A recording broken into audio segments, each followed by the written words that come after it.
EV and hybrid thermal management systems use multiple cooling loops, electronic control systems, and continuous battery management system, BMS, monitoring to maintain proper battery and power electronics temperatures.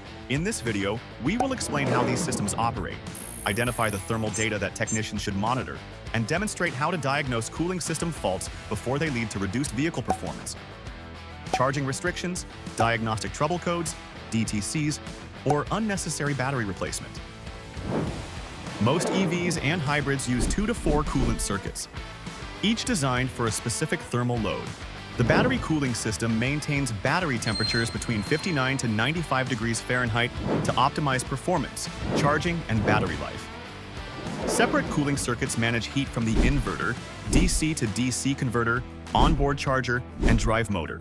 HVAC and chiller systems provide cabin comfort while supporting active battery cooling when additional heat removal is required. Battery temperature directly affects performance, charging, and battery life in NMC, NCA, and LFP lithium-ion batteries. The optimal operating range is 59 to 95 degrees Fahrenheit. Below this range, battery capacity decreases, internal resistance increases, and charging becomes limited. Below freezing, many BMS strategies restrict DC fast charging to prevent lithium plating. Above 113 degrees Fahrenheit, battery aging accelerates. Temperatures exceeding 149 degrees Fahrenheit can cause cell venting and thermal runaway. Proper temperature control is essential for performance, durability, and safety. EV battery thermal management systems typically use one of 3 cooling methods: air-cooled, liquid-cooled glycol, or refrigerant direct cooling. Air-cooled systems use airflow and blowers to regulate battery temperature, but provide limited cooling capacity. Most modern EVs use liquid-cooled glycol systems with pumps, cooling plates, radiators, and refrigerant chillers for improved temperature control. Refrigerant direct systems circulate AC refrigerant through battery cooling channels, providing faster heat transfer and thermal response, but they require more complex diagnostic and service procedures.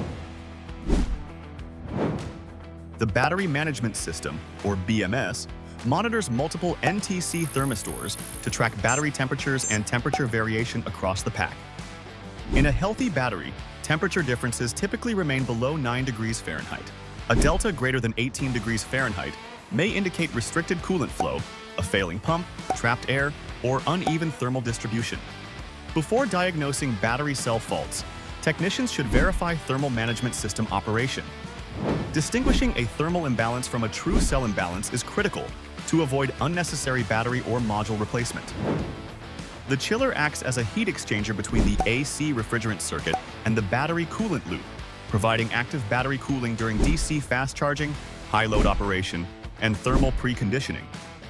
If battery temperatures exceed the cooling capacity of the radiator alone, the chiller removes additional heat using the AC system. A chiller or refrigerant system fault can lead to elevated battery temperatures, reduced charging performance, charging interruptions, and thermal management DTCs. When diagnosing battery cooling concerns, verify both coolant system and AC system operation. Power electronics and motor cooling systems remove heat from the inverter, onboard charger, DC to DC converter, and drive motor. Most EVs use coolant loops and electronic valves to regulate temperatures. Faults, such as restricted coolant flow, trapped air, stuck valves, failing pumps, or blocked heat exchangers can cause elevated temperatures and set thermal management DTCs, even when the components are operating normally. Before replacing a motor, inverter, or charger, technicians should verify coolant flow, pump operation, valve function, and temperature data to rule out a thermal management system fault. EV cabin heating systems typically use either positive temperature coefficient or PTC electric heaters or heat pumps.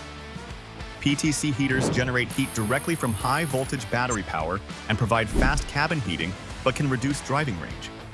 Heat pumps improve efficiency by transferring heat through the refrigerant system, helping preserve range in cold weather. As temperatures drop below freezing, heat pump efficiency decreases, and many EVs supplement heating with PTC heaters. Understanding how these systems interact is important when diagnosing reduced range, slow cabin warm-up, or cold weather performance concerns. Accurate EV thermal diagnostics require manufacturer-specific data from the BMS and thermal management systems. Key PIDs include battery temperature minimum, maximum, and delta values, coolant temperatures, inverter and motor temperatures, chiller status, valve position, refrigerant pressures, and coolant pump operation. Technicians should evaluate these PIDs as a system to identify restricted coolant flow, trapped air, failing pumps, stuck valves, chiller faults, or sensor issues.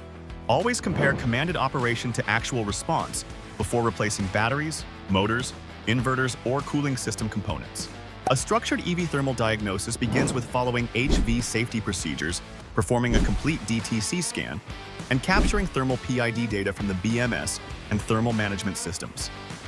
Technicians should evaluate battery temperature delta, coolant temperatures, pump operation, chiller performance, and thermal valve function to identify cooling system faults. After repairs, follow the manufacturer's bleeding procedures and verify proper coolant circulation, stable battery temperatures, and normal thermal management operation during charging or vehicle operations.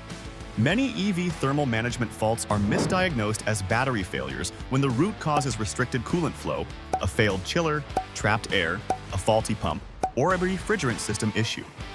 Before replacing a battery, inverter, or motor, technicians should verify coolant circulation, refrigerant system operation, thermal valve function, and BMS temperature data.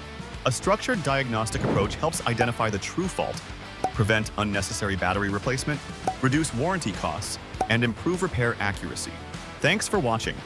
For more tech tips and diagnostic information, visit pro.repairsolutions.com.